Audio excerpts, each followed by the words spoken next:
ధాన్యం సేకరణపై రేవంత్ సర్కార్ చేతులెత్తేసింది. వడ్లు కొనాల్సింది కేంద్రమే అంటూ నాలుక మడత పెట్టింది.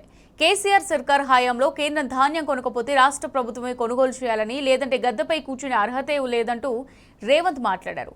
తాము అధికారంలోకి వస్తే చివరి గింజ దాకా కొంటామని ఎన్నికలకు ముందు ప్రగల్భాలు పలికాడు.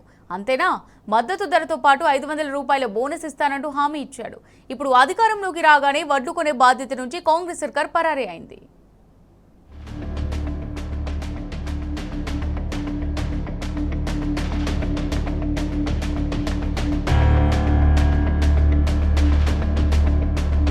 కేసీఆర్ సర్కారు హయాంలో ఇష్టం వచ్చినట్లు మాట్లాడిన రేవంత్ రెడ్డి ఇప్పుడు అధికారంలోకి రాగానే మాట మార్చాడు.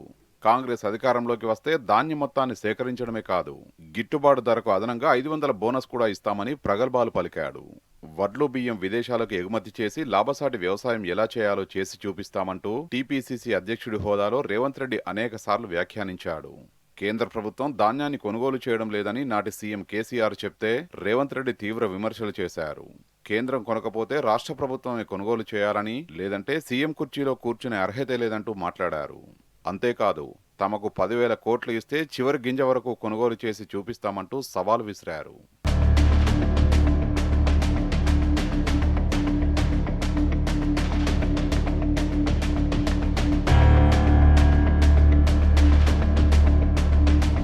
పదివేల కోట్లు ఇవ్వడం కాదు, ప్రభుత్వమే రేవంత్ రెడ్డి చేతికి వచ్చింది. కానీ ఇప్పుడు 2 నెలల నుంచి వడ్లు కళ్ళాల్లో మగ్గుతున్నాయి. రాశిపడ్డ వడ్లు అకాల వర్షాలకు తడుస్తున్నాయి. బీట్లకు చేరిన వడ్లకు కాంటా పెట్టే నాదుడు లేడు. అధికారం లేనప్పుడు వడ్లను విదేశాలకు ఎగుమతి చేసి రైతులకు లాభసాటి వ్యవసాయం అంటే ఏంటో చూపిస్తామని బీరాలు పలికిన రేవంత్ రెడ్డి ఇప్పుడు మాత్రం వడ్లు కొనాల్సింది ఎవరు, కొనకుండా తప్పించుకుంటున్నది ఎవరు, కేంద్రంలోని బీజేపీ ప్రభుత్వమే వడ్లు కొనుగోలు చేయడం లేదంటూ తన వైఫల్యాన్ని కేంద్ర ప్రభుత్వం మీదికి నెట్టేశారు. నాడు కేసీఆర్ ఇదే విషయం చెప్తే తాను ఏమేం విమర్శలు చేశాడో ఆయన మర్చిపోయారు. పైగా కేంద్రం ఎంఎస్పీ ప్రకటించి వదిలేసిందని, మొత్తం ధాన్యాన్ని కేంద్రమే కొనుగోలు చేయాలని డిమాండ్ చేశారు. లేకపోతే ట్రాక్టర్లలో ధాన్యం తీసుకొచ్చి బీజేపీ నేతల ఇండ్ల ముందు పోసిపోతామని హెచ్చరించారు. 10,000 కోట్లు ఇస్తే ధాన్యం కొని విదేశాలకు ఎగుమతి చేస్తామని నాడు చెప్పిన రేవంత్ రెడ్డి ఇప్పుడు కేంద్రమే కొనాలని అనడం విడ్డూరంగా ఉంది.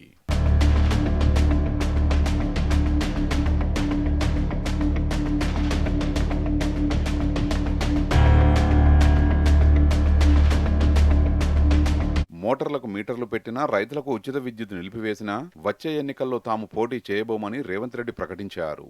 రైతు డిస్కంపై జరుగుతున్న ఆందోళనలు, చర్చను పక్కదారి పట్టించేందుకే సీఎం ఇలాంటి వ్యాఖ్యలు చేశారని విశ్లేషకులు భావిస్తున్నారు. కేంద్రంలో కాంగ్రెస్ అధికారంలోకి వస్తే పీసీసీ అధ్యక్షుడు మహేష్ కుమార్ గౌడ్ కేంద్ర మంత్రి కూడా కావచ్చని అంటూనే ఆయనకు మంత్రివర్గంలో స్థానం లేదని తేల్చి చెప్పారు.